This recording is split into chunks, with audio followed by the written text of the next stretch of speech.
ज्ञान गंगा गीता दर्शन पूर्व प्रसंग में आप श्रवण कर रहे थे। भगवान श्री कृष्ण अर्जुन को कहते हैं, अर्जुन नाना प्रकार की योनियों में जितनी भी मूर्तियां हैं, जितने भी शरीरधारी प्राणी हैं, उन सब की मूर्तियों का, शरीरों का गर्भ धारण करने वाली प्रकृति माता है। अहम बीज प्रदः पिता, और उसमें बीज को स्थापन करने वाला मैं पिता हूँ। यह कल आप श्रवण कर रहे थे। आज के प्रसंग में आप श्रवण करेंगे प्रकृति से उत्पन्न हुए तीनों गुण जीव आत्मा को बांधते हैं, इसका कथन। गीता दर्शन अध्याय 14 श्लोक 5। सत्वं रजस्तम इति गुणः प्रकृति संभवाः निबध्नन्ति महाबाहो देहे देहिनमव्ययम्। भगवान श्री कृष्ण कहते हैं, अर्जुन सतोगुण, रजोगुण और तमोगुण, सत्वम रजः तमः इति, सतोगुण, रजोगुण और तमोगुण प्रकृति संभवा, ये प्रकृति से उत्पन्न है। और ये प्रकृति से उत्पन्न तीनों गुण अव्ययम देहिनम देहे निबध्नन्ति, अविनाशी जीव आत्मा को शरीर में बांधते हैं।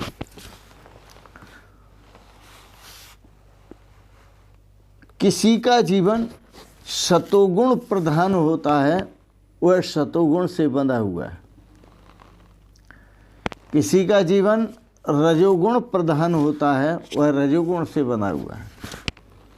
और किसी का जीवन तमोगुण प्रधान होता है, वह तमोगुण से बंधा हुआ है।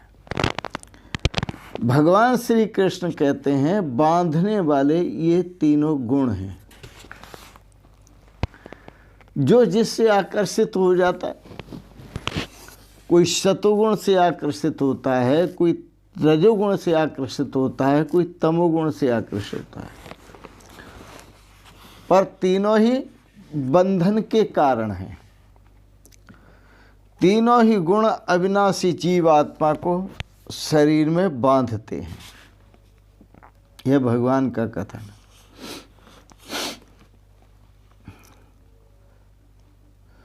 वस्तुतः यह जीव आत्मा अविनाशी है, इसलिए भगवान श्री कृष्ण ने अविनाशी शब्द का, अव्ययम शब्द का प्रयोग किया।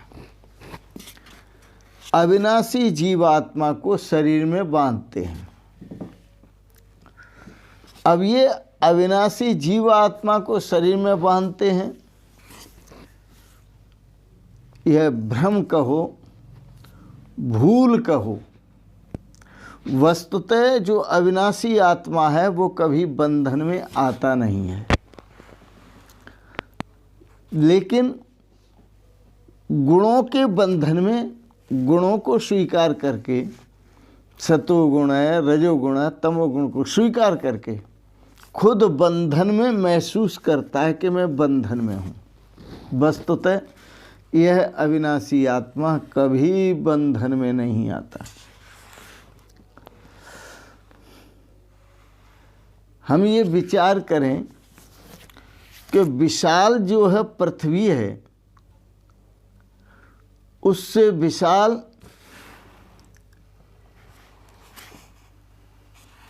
अग्नि है, उससे भी विशाल वायु है, उससे भी विशाल आकाश है, और आकाश से भी विशाल, विचार करो,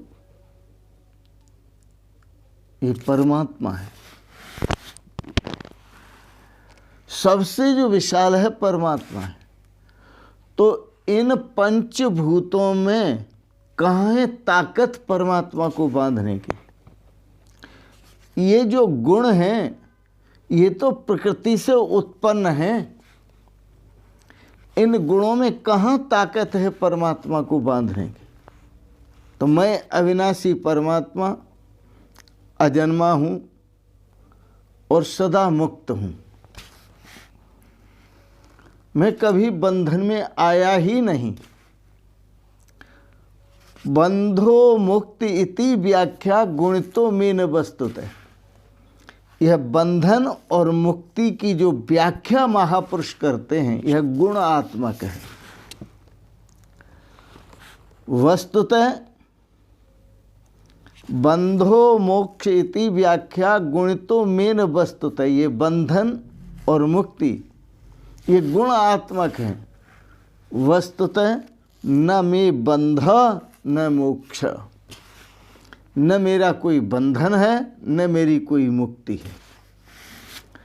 इसलिए महापुरुष जब सत्संग करते हैं तो सभी सत्संगियों को बड़े प्यार से समझाते हैं।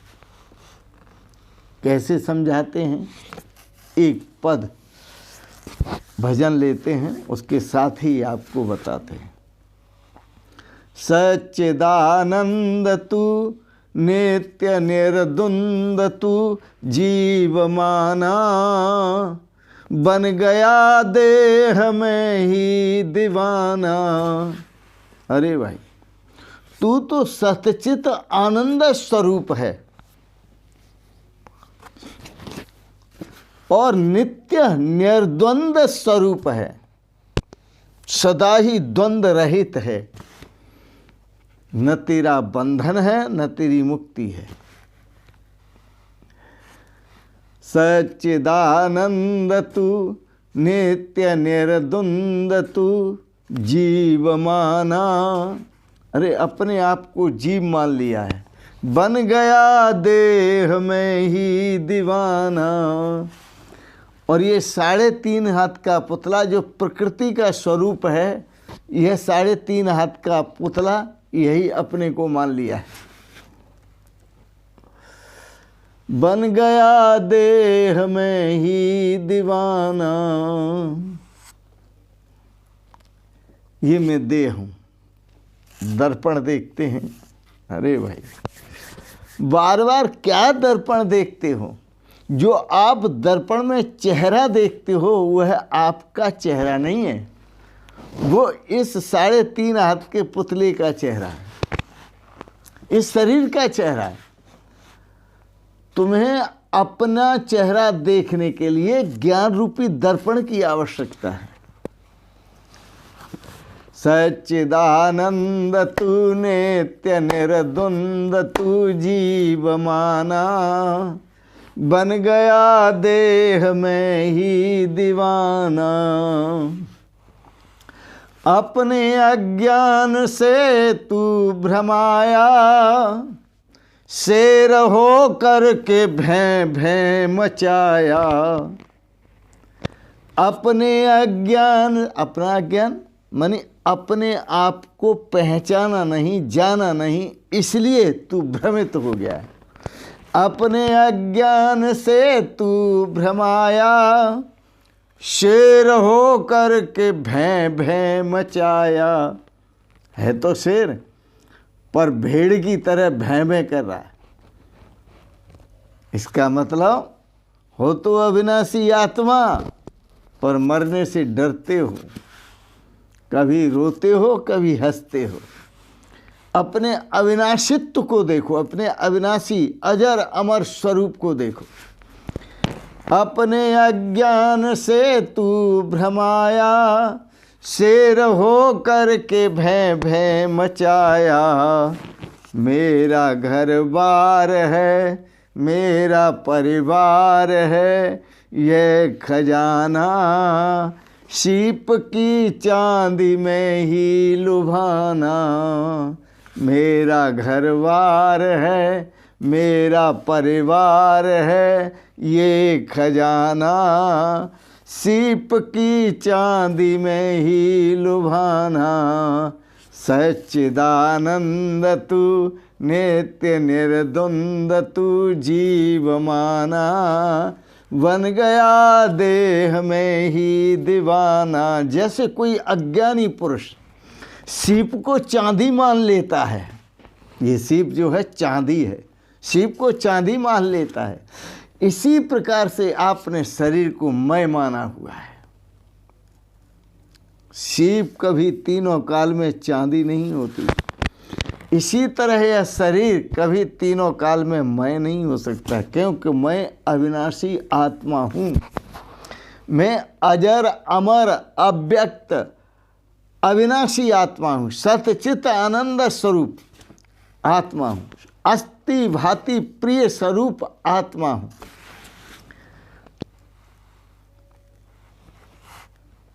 अपने अज्ञान से तू भ्रमाया, शेर हो करके भैं भैं मचाया।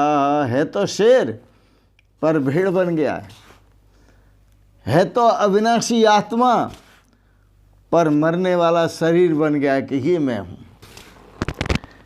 मेरा घर बार है, मेरा परिवार है यह खजाना, सीप की चांदी में ही लुभाना। सच्चिदानंद तू शरीरों में बड़ा आकर्षित होता है, सीप को ही चांदी मान करके और आनंद लूटना चाहता है, आनंद प्राप्त करना चाहता है।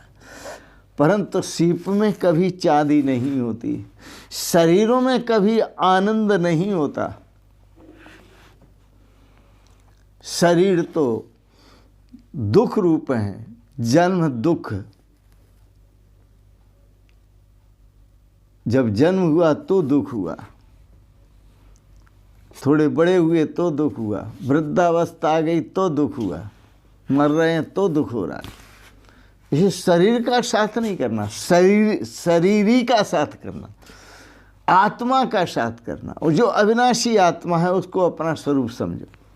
सच्चिदानंद तू नित्य निर्द्वंद तू जीवमाना, बन गया देह में ही दीवाना।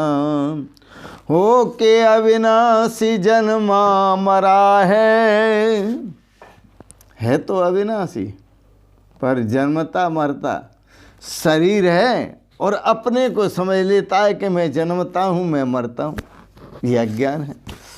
हो के अविनाशी जन्मा मरा है, रज्जु में सर्प देखा डरा है। यही भ्रम भूल है जो तुझे सूल है, जो भुलाना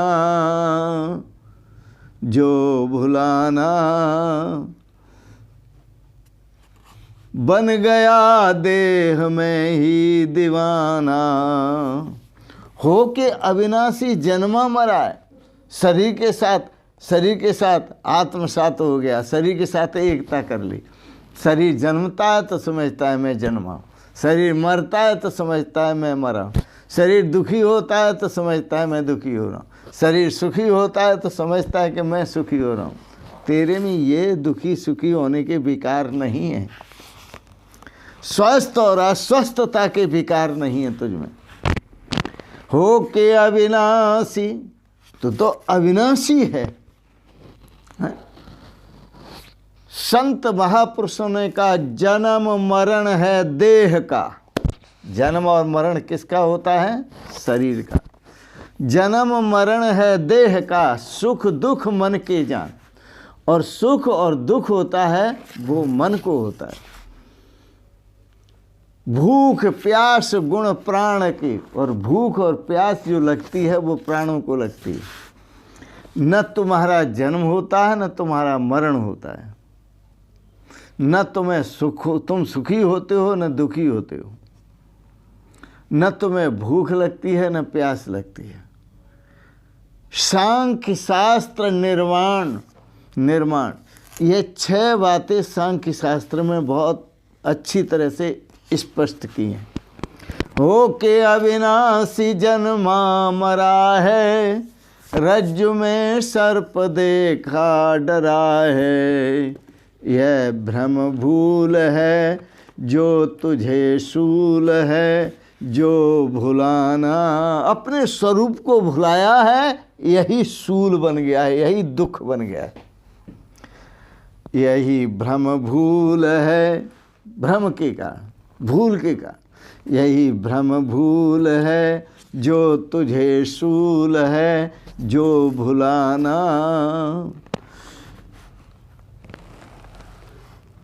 सीप की चांदी में ही लुभाना,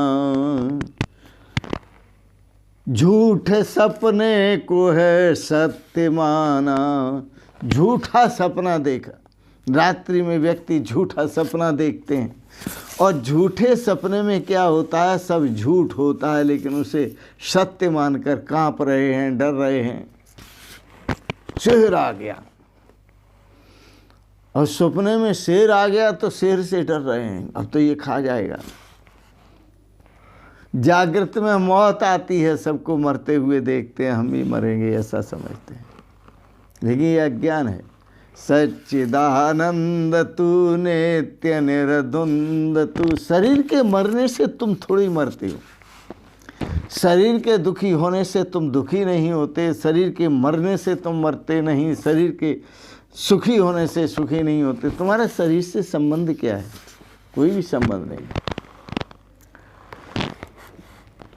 माया कृत गुण दोषमय विश्व कीन करता, ये माया है, ये गुण दोषमय है, लेकिन तुम तो माया नहीं हो, मायापति का स्वरूप हो।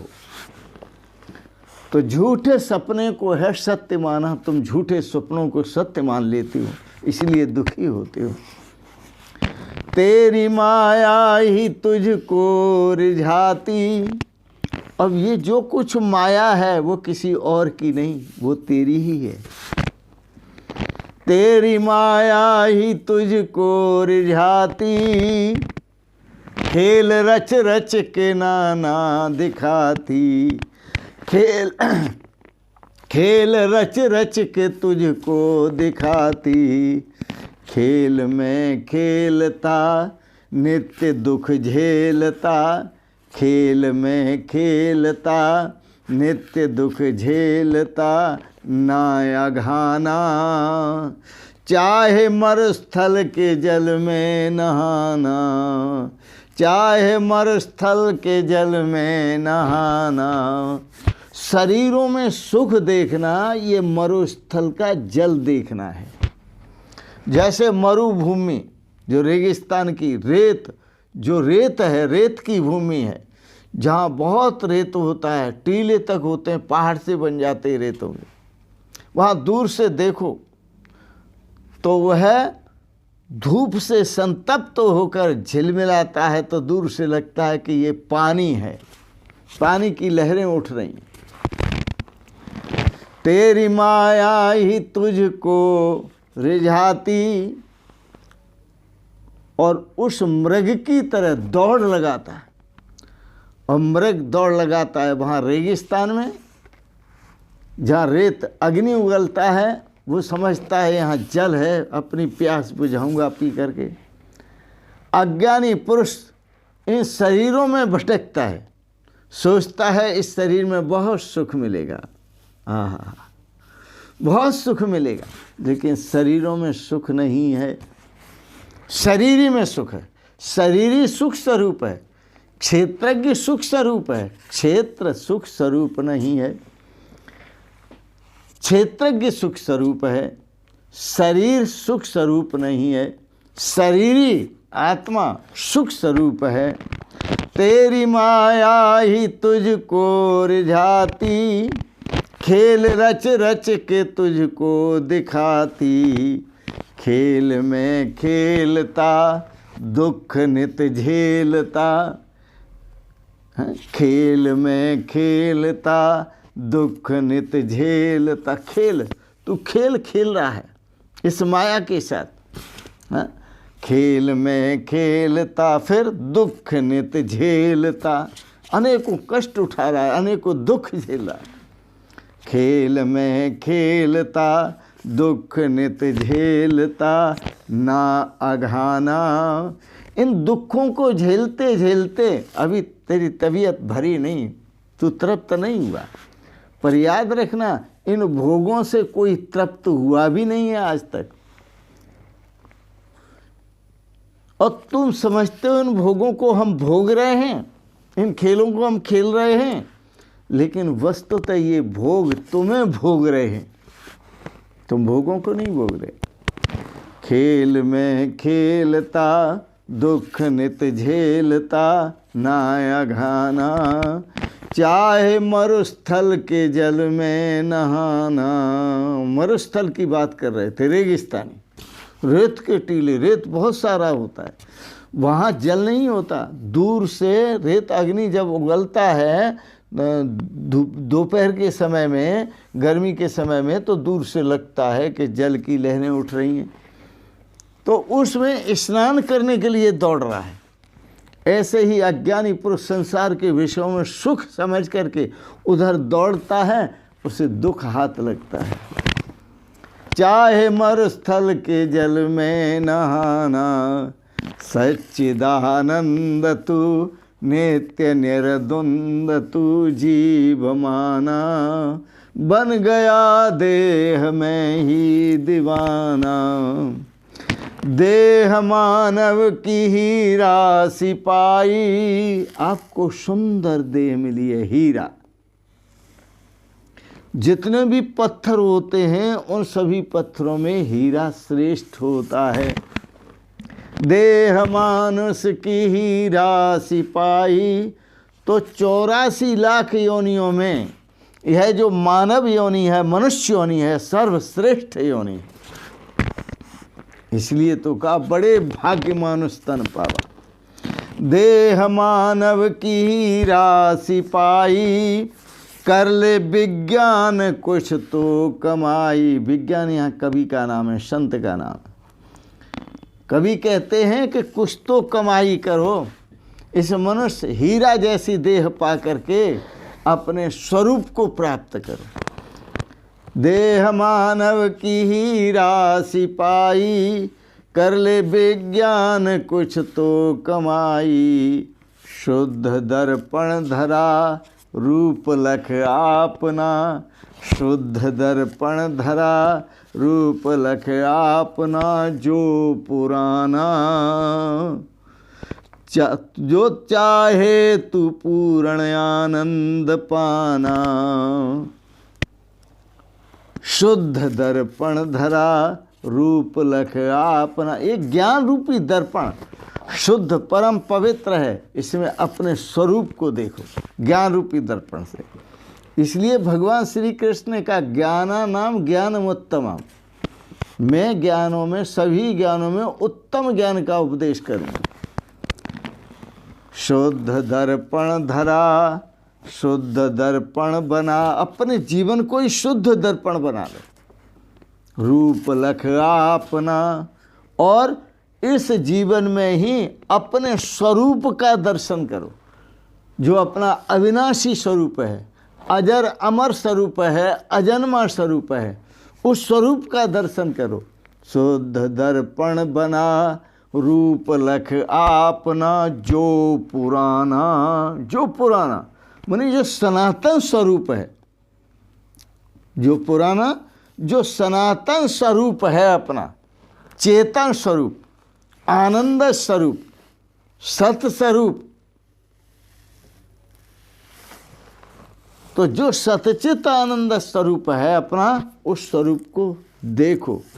शुद्ध दर्पण धरा रूप लख आपना। जो पुराना चाहे तू पूर्ण आनंद पाना। यदि तू पूर्ण आनंद प्राप्त करना चाहता है तो अपने पुराण स्वरूप, प्राचीन स्वरूप, अविनाशी स्वरूप को देखो। अपने अविनाशी स्वरूप का दर्शन करो, तभी आपको पूर्ण आनंद प्राप्त होगा। हे इंसान, अपने आप को पहचान। यही है भक्ति और यही है ज्ञान। आप अपने आप को पहचानो, इसी में भक्ति है, इसी में ज्ञान है। देख देख देख, अरे दिखने वाले को न देख, देखने वाले को देख। आप देखने वाले, आप साक्षी हैं, और ऐसा देख कि मिट जाए द्वितीया, रह जाए एक, केवल अपना स्वरूप ही सर्वोपरि रहे। तो भगवान श्री कृष्ण जो अर्जुन को समझा रहे हैं वो बहुत सुंदर भाव, सत्वम रजस्तम इति गुणा प्रकृति संभवा। ये तीनों गुण, सतोगुण, रजोगुण और तमोगुण, ये प्रकृति से उत्पन्न हुए हैं, प्रकृति का स्वरूप है। निवदनंती महाबाहु, पर ये तीनों गुण तो आपको बांधते हैं। देहिनम अव्ययम, जो अविनाशी आत्मा हैं आप, अजन्मा अविनाशी आत्मा हैं, तो इस अजन्मा अविनाशी आत्मा को, जीवात्मा को शरीर में ये तीनों गुण बांधते हैं। लेकिन बंधन में आना नहीं है, अपने को बंधन से मुक्त रहना है, बंधन से मुक्त रहना। और बंधन से मुक्त रहने के लिए अपने स्वरूप का बोध करो। यही भगवान श्री कृष्ण कहते हैं, अपना जो अविनाशी स्वरूप है, अव्यय स्वरूप है, अजन्मा स्वरूप है, परम आनंद स्वरूप है, परम सुख स्वरूप है, परम शांति स्वरूप है, तो अपने स्वरूप का आप बोध करें। आज इतना ही। आपने बड़े प्रेम और श्रद्धा से भगवत चर्चाओं को, गीता दर्शन पर श्रवण किया, इसके लिए बहुत बहुत अनुग्रहित हैं। और एक बात ज़रूर कहेंगे, आपको अच्छे लगे भाव, सब्सक्राइब करें, लाइक करें, शेयर करें। इन शब्दों के साथ ही ओम शिवोहम शिवोहम शिवोहम।